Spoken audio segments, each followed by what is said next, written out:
All right, let's get into it. Today, we're talking about something absolutely core to programming, making decisions.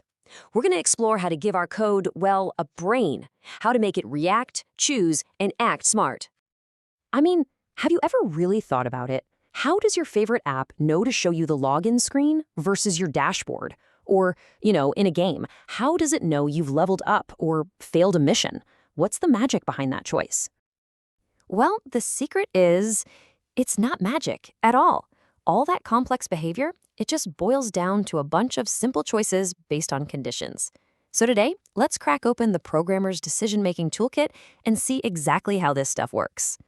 Okay, first up in our toolkit, this one is for those problems that have like multiple layers. It's not just a simple yes or no, one thing has to happen before you can even check the next. So what do you do when a decision has layers like that? When you have to ask a second question, but only if the answer to the first one was yes? This is exactly the job for a nested if statement. It's literally an if inside another if. Think of it like a security checkpoint. You have to pass the first gate before you're even allowed to approach the second one. Okay, let's use a real-world example to make this stick. Imagine a scholarship. There are two rules. Rule number 1, you have to be a full-time student, period. Rule number 2, only if you're full-time do we then check if your GPA is high enough. See, that second check totally depends on the first one. And check it out, the code follows this logic perfectly. This outer if here, it checks that first condition. Are they full-time? Since that's true, in our example, we get to go inside to the inner if and check the GPA. And because both of those pass, the student gets the eligible message. But here's the key. If that first check had failed, the code would have skipped right over that inner check. It wouldn't have even looked at the GPA. Okay, so that's layered questions covered. But what about a totally different kind of problem? What if it's not about layers, but about a list of options where you have to pick just one? Think about grading a test, right? A student's score can't be an A and a B at the same time. You have to find the one correct box to put it in, and then you're done. And for that, we have elif, which is just short for else if.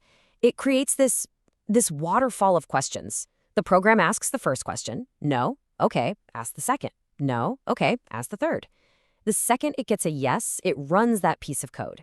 And, this is the important part, it bails on the rest of the chain. The first true condition wins, and that's it.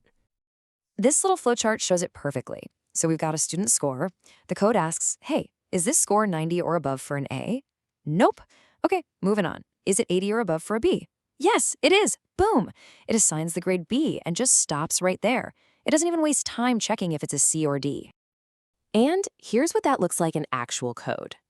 The first if for an A fails. So the program drops down to the next elif. That condition for a B passes. So it prints grade B, and we're done. The whole thing is over. Now, a super important takeaway here. The order of your elif checks matters a lot. You almost always want to check from the highest or most specific condition down to the lowest. All right, we've got layered checks, and we've got picking one from a list. Let's level up. Let's look at tools that let us combine multiple things into one single powerful question. Because let's be real, sometimes a decision isn't one after the other. Sometimes you need to know if two things, or three things, or even more, are all true at the same time. So let's meet our first combo tool, the AND operator. This one's the tough one. It's super strict. It demands that every single thing you connect with it has to be true. If even one little piece is false, the whole thing comes crashing down. You can see it right here in the truth table. Look, the only way you get a true result is if both sides are true. Anything else? False. It's an all or nothing kind of deal.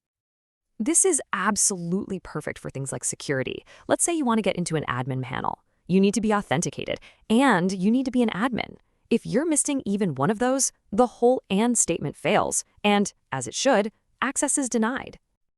But hey, what if you don't need to be that strict? What if you're a bit more flexible?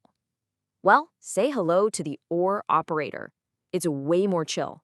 It'll give you a true as long as at least one of the conditions is true. And again, the truth table tells the story. With OR, the only way you can get a false is if everything is false. If there's just one little true anywhere in the mix, the whole thing lights up as true. This is awesome for stuff like e-commerce promotions. A store might say, you get free shipping if your order is over $50 or if you're a premium member. So even if you just buy something small, the fact that you're a premium member is enough. The or condition passes, and bam, free shipping. And last but not least, we have the simplest but sometimes most useful operator of all, not. It does exactly what it sounds like. It just flips the result. True becomes false, false becomes true. It's perfect for when you want to check if a user is, say, not logged in. And this comparison here really puts it all together. On the left, that nested if is just perfect for the scholarship example, with its layered logic. But on the right, you can see how using and makes that admin check way cleaner and more direct than a nested if would be. It's all about picking the right tool for the job, which makes your code so much easier to read. Okay, let's take a step back and do a quick recap of this awesome decision-making toolkit we've just built. So remember, when one check depends on another, you want a nested if. When you have to pick just one option out of many, you use an elif chain, and when you need to combine multiple conditions into one, you grab your logical operators, and, or, and not. So there you have it. These are the fundamental tools that let you make your programs think, react, and adapt. You now have the building blocks to create some really smart software. So the only question left is, what smart decisions are you going to build?